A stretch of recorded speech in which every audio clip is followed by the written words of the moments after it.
Hello and welcome to the shed this beautiful morning. If you hear a chainsaw in the background, it's because we're just chopping wood for safety. And today is a very, very exciting day because today I am joined by a live human being in the shed interview area. It is Bob Clarke from the Mama Youth Project. Hello, Bob.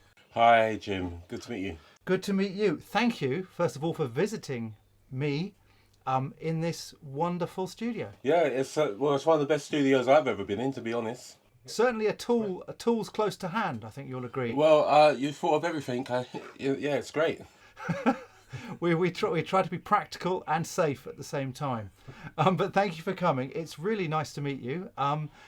So the Mama Youth Project, tell me, what is it?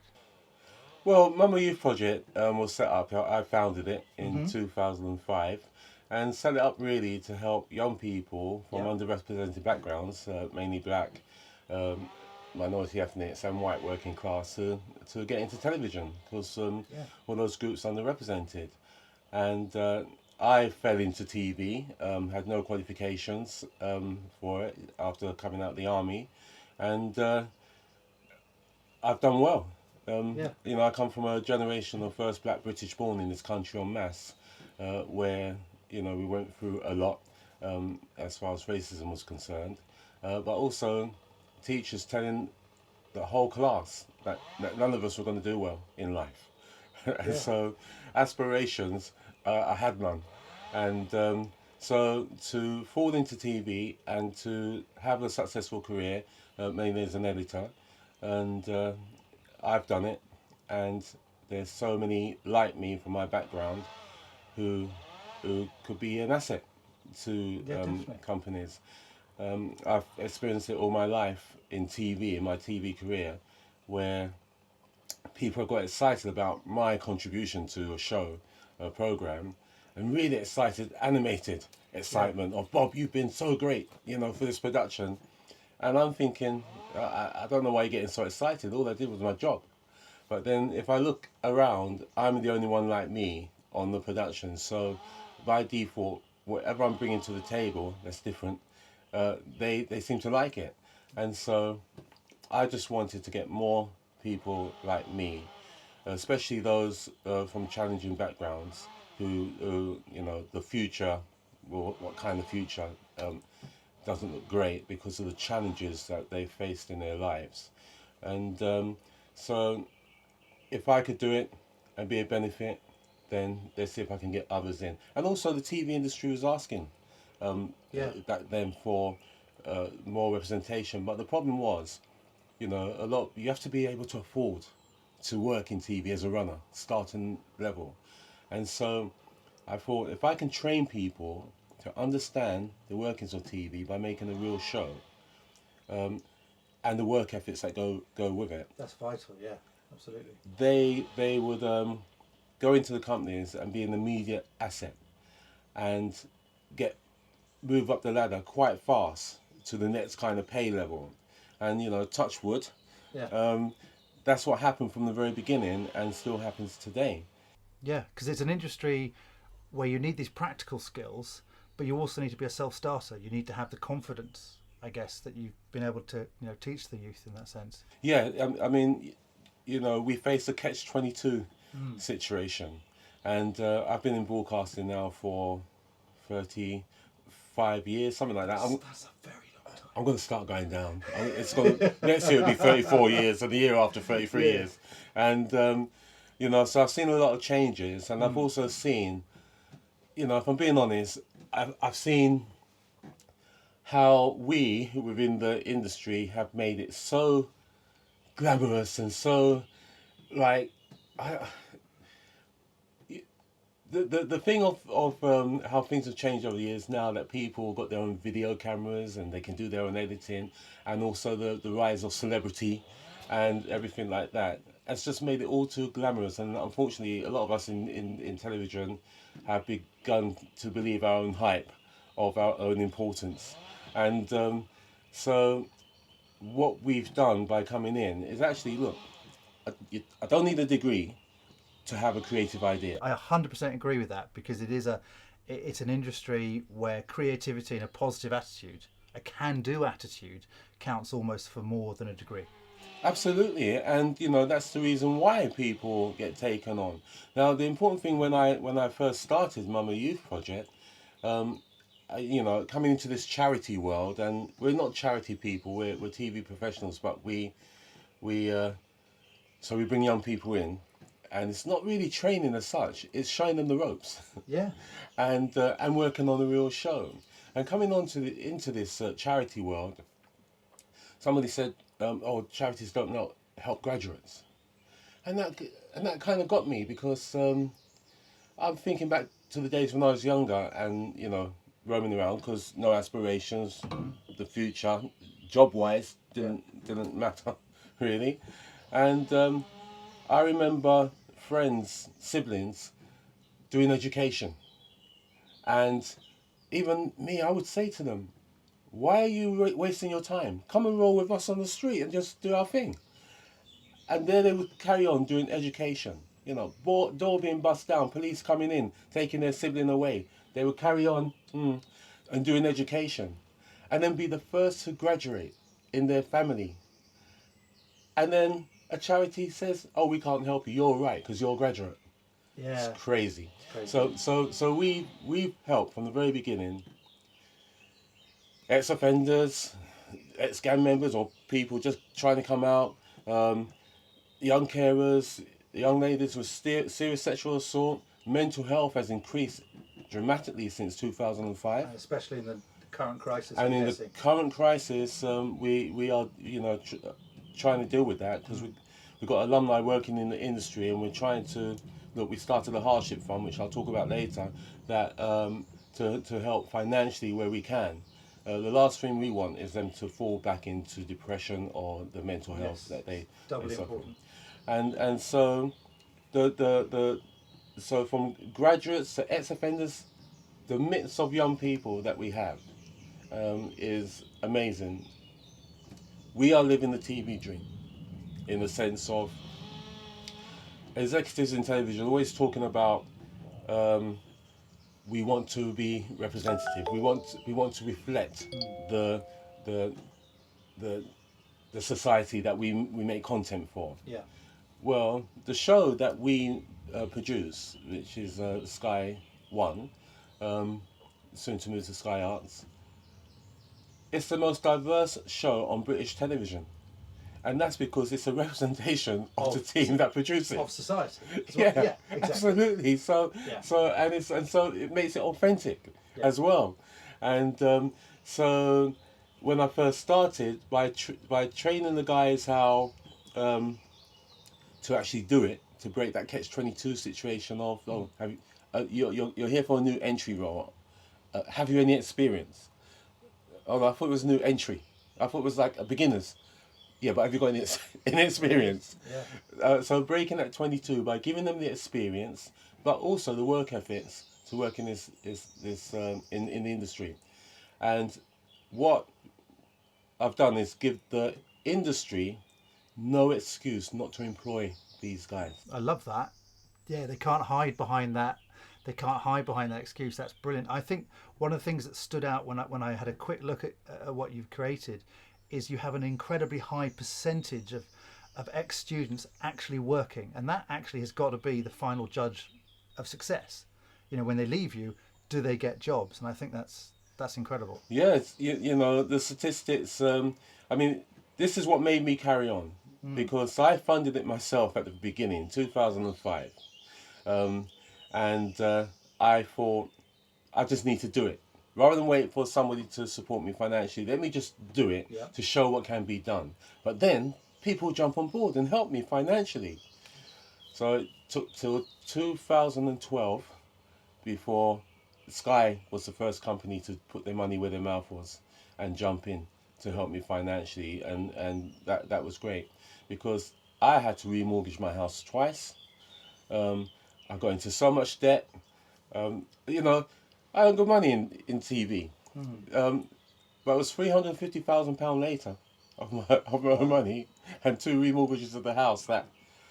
So my credit rating must have been really good because before I started it, I remember BMW ringing me and saying, Mr. Clarke, how would you like to take out all singing, dancing new BMW for a week? See what you think. Yeah. I'm like, is that you, John? and they said, no, Mr. Clarke, it's BMW.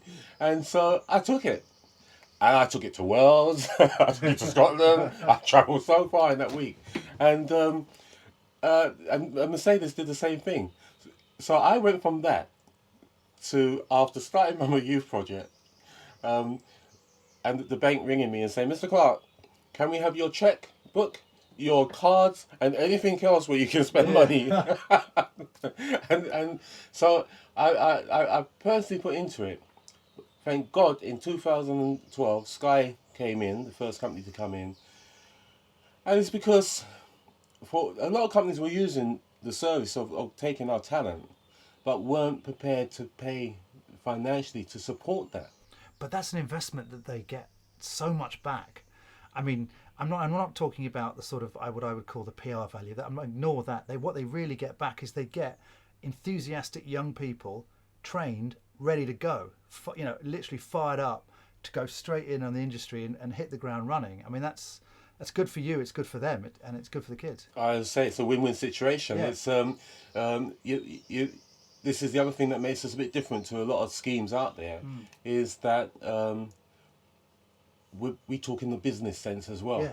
This is good for business. Yes. This is great. Any business would want a diverse group of people, and when I say diverse, I don't mean black people, I mean truly diverse group of people around your table, because of different perspectives that come with it. And from the young people because of the young people that we take on, because they've all had challenges, whatever it may be, they've all had a challenge in their life. We take on white middle class, dare I say it, we take on white middle class young people. Yeah. And I don't care who you are. If you've lost a parent at an early age and you haven't got a contact in this industry and you have a dream, then you deserve to be there as well. And if you're prepared to put the time in, it doesn't matter. We only work from the very beginning, because people say, Bob, you're so nice helping young people. I keep saying I'm really not that nice. I keep saying it, but nobody believes me. Yeah. And it's because I only help those who want to help themselves. Yes. And if you're prepared to help yourself, I will go all the way with you. Mm-hmm. If you're not at that ready, then there are these wonderful people and charities that can get you to that situation. And that's why we partner with so many grassroots charities who I think do the real work. They work with young people with their problems, get them to a position where I'm ready. I'm ready to be positive.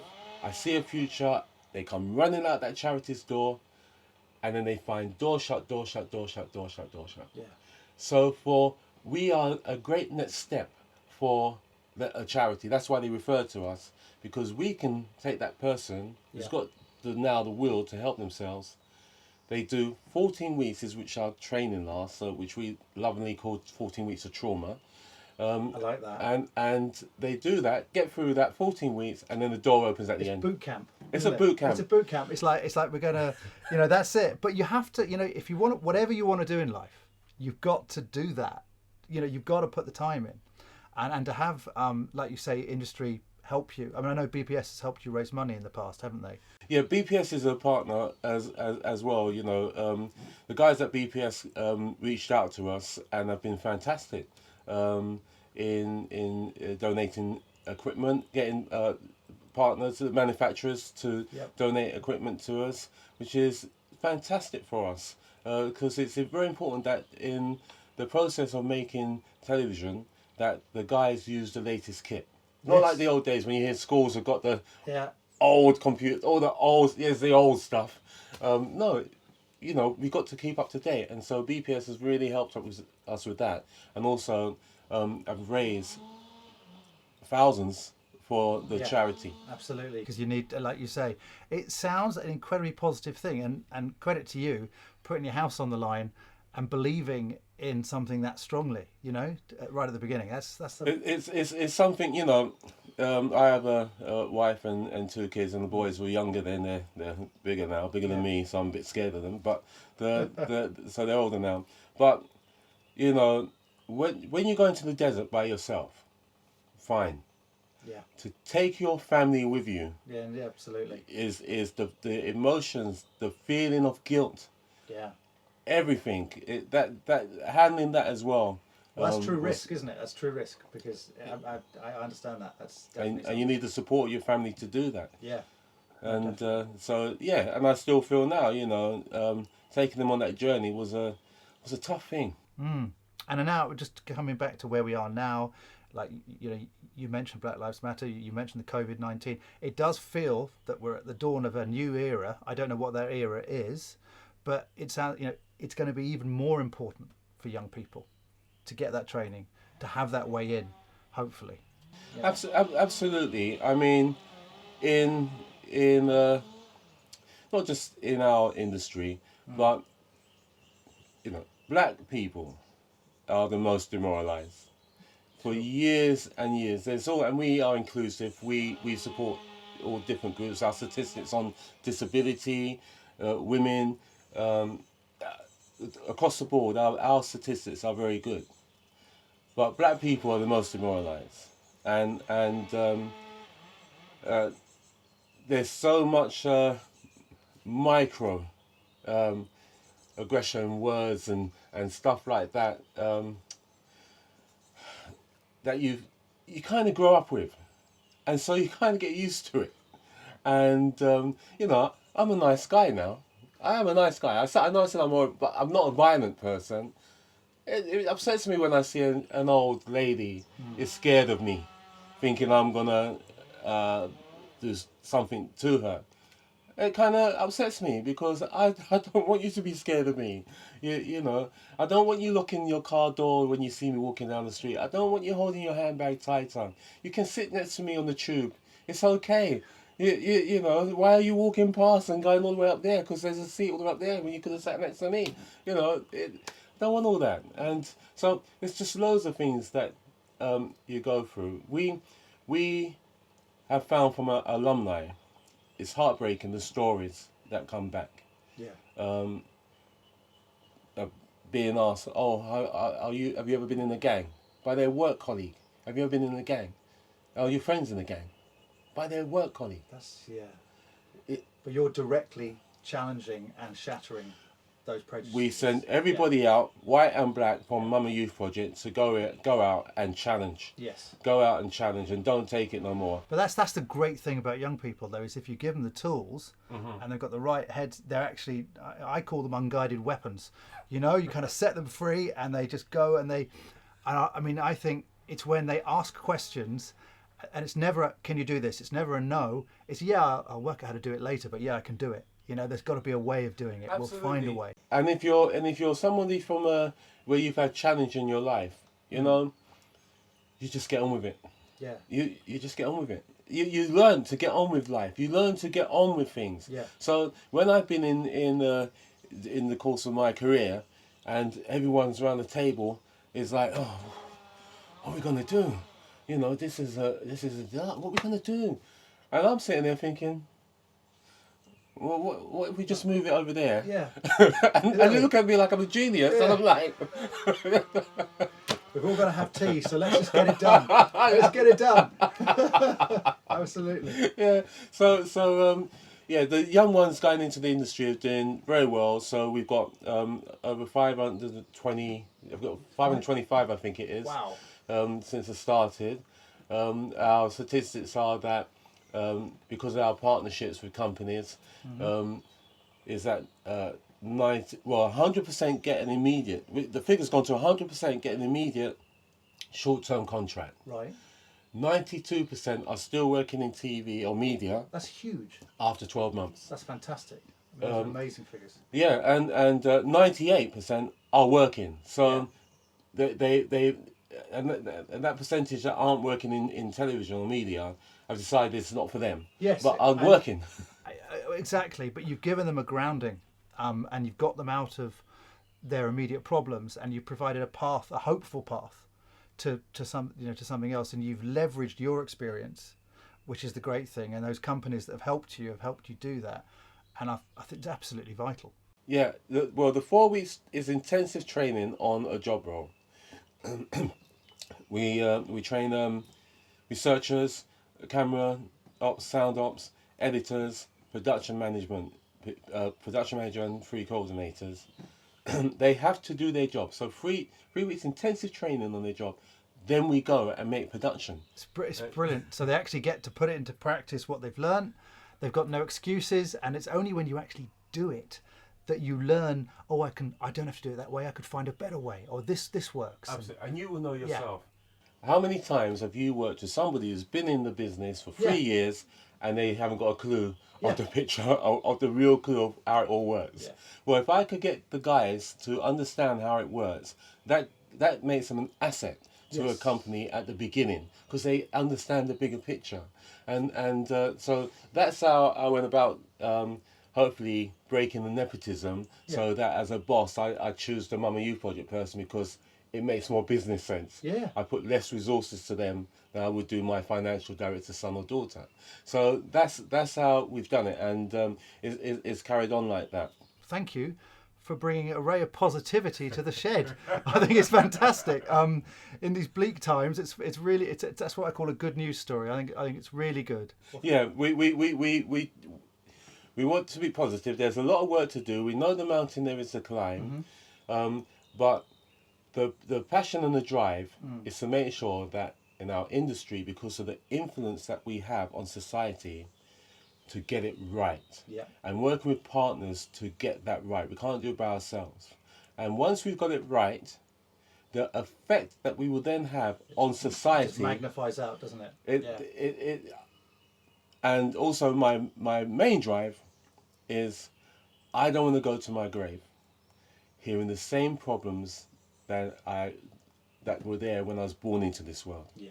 And that frightens me. So we are going to make change, and we are going to do it. Bob, let us leave it there. That is a wonderful to chat to you here in the shed. Are you impressed, by the way, with our humble abode? I want to move in.